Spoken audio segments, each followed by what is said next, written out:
Hi guys, it's Hannah from Teenpro. I am so excited today to present to you the first ever Teenpro interview. And guess who the guest is today? Seth Godin. I was so excited to be able to do an interview with him. For anyone who does not know who he is, Seth Godin is an entrepreneur who sold a company to Yahoo for $30 million. He's an author with 17 books, a marketing guru, a blogger with one of the most popular marketing blogs on the internet, and finally, he's also a public speaker who has done 3 TED Talks. So, Seth, we can talk about, basically your experience as a teenager in high school and what you did prepared or what did not prepare you for your success nowadays. I think one of the perils of being 17 is that lots of people think they have good advice for you. But what they really have is good advice for them from when they were 17.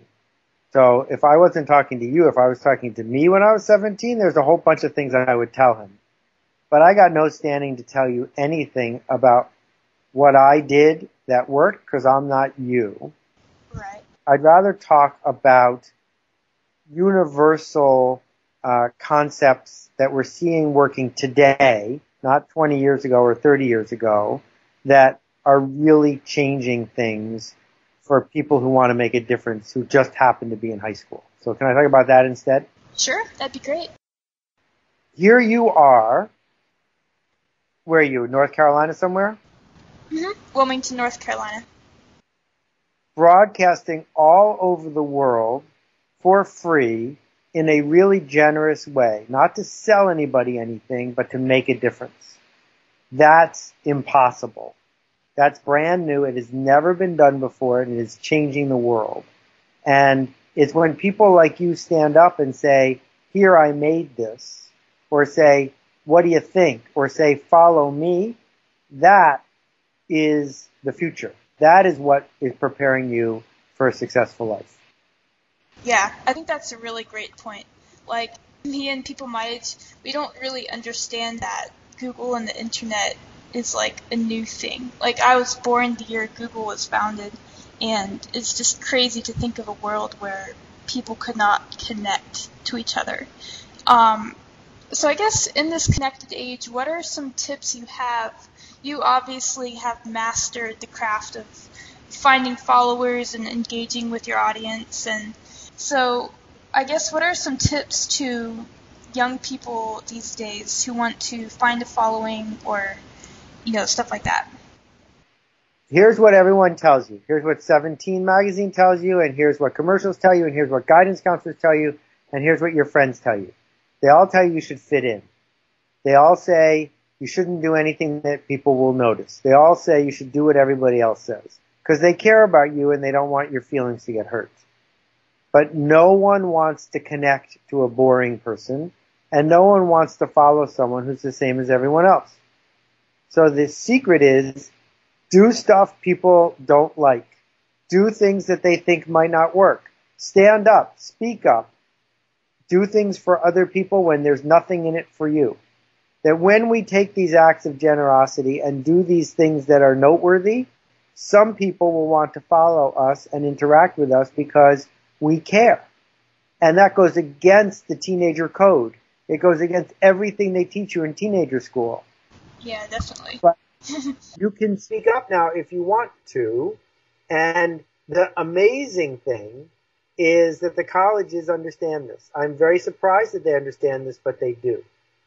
And so the secret of getting into a famous college, if you decide that's a good way to spend $250,000, is to, while you're in high school, do things that passionate adults do, as opposed to fitting in by going to National Honor Society meetings and helping old ladies cross the street.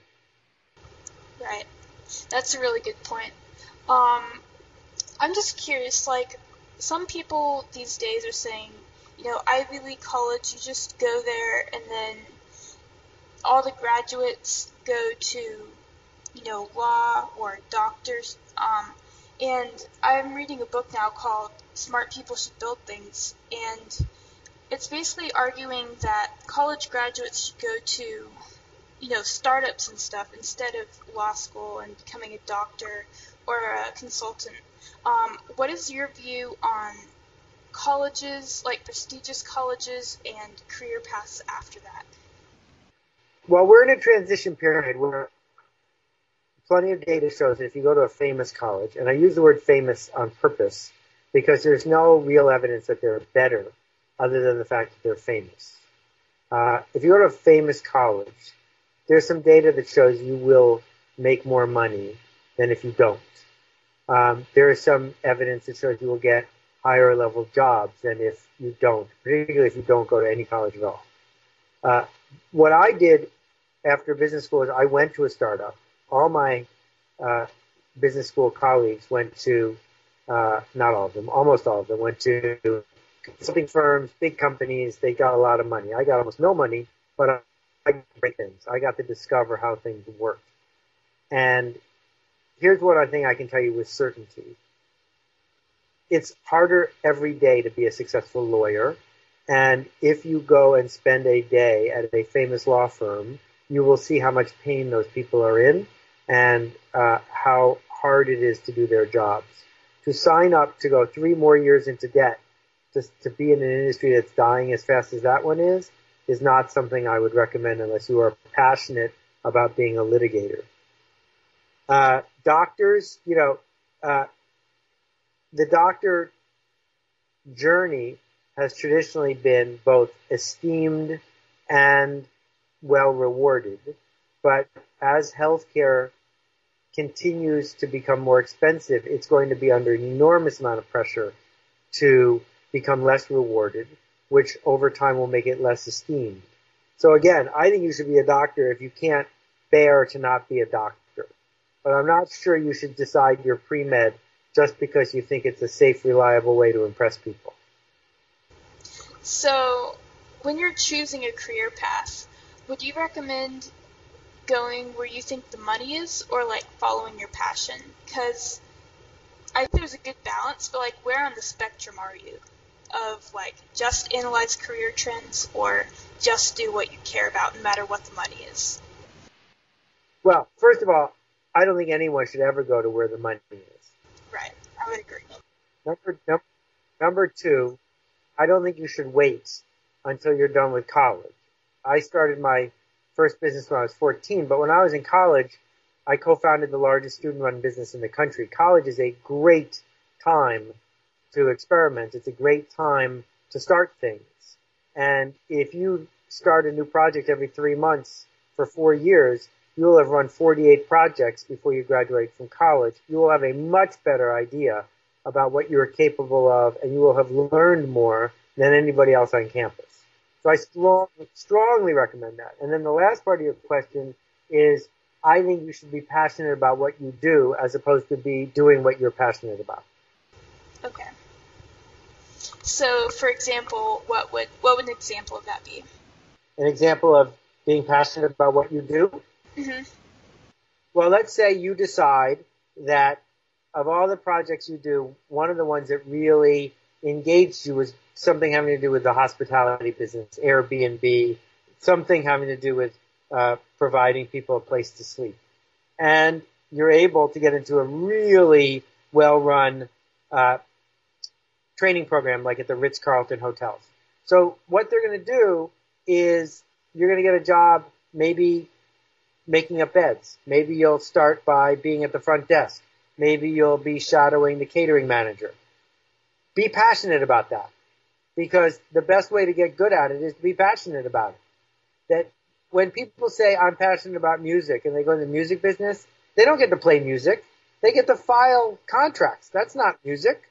So better to decide not the subject matter, but the craft of your day. If you decide to be passionate about your craft, you will get better at it, and then you'll discover you like it more. Mm-hmm. Yeah, and I feel like lots of teens these days, the things they're passionate in are like video games, and for teen girls, not everyone, but it's their boyfriend and stuff. And I don't know, I really want to like encourage teens to think more about more serious things, I guess, and try and get them inspired to like like I saw your TED Talk on education, to be inspired to make, like, good things and stuff. So, Hannah, can I ask you a question? Sure. How many people have you asked to be on your podcast? You are one of the first people, and I am so excited to have you. I'm going to ask a lot more, though. And when you ask people, are they all going to say yes? No, Are they even going to write back sometime? not always. So here's the deal. You are going to fail, and then you're going to fail again, and then you're going to fail again, and then someone else will be on your show. If you keep doing this, you will fail more than anyone else in your class. And that's how you win. If I fail more than you do, I win. And so what I'm hoping you will teach people to do who are so afraid of failing because their parents don't want them to fail and their boyfriend doesn't want them to fail and their friends don't want them to fail is to like failing. If you can learn to like failing when you're working on something you care about, everything else will take care of itself. So you mentioned that you started your first company when you were 14. I don't know, do you have any advice about starting a company at such a young age? I know you said, the business world is very different now from when you started, but are there any parallels that are similar? It's really easy.